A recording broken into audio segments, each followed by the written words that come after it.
Welcome to Auto Resolve. In this guide, I will show you how to fix your Frigidaire ice maker showing add water even when the water resolver is full. Fix 1. Check water supply line. Step 1. Turn off the ice maker. Step 2. Inspect the water line for kinks or leaks. Step 3. Make sure the water valve is fully open. Fix 2. Reset the ice maker. Step 1. Press the reset button, usually inside the ice maker. Step 2. Wait 10 to 15 seconds for it to restart. Step 3. Check if the error clears. Fix 3. Clean the water-filled tube. Step 1. Remove the ice maker. Step 2. Check the water-filled tube for blockages or ice buildup. Step 3. Clear any debris and reattach. Fix 4.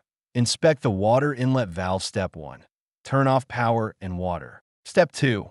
Check if the valve is clogged or defective. Step 3. Replace the valve if necessary.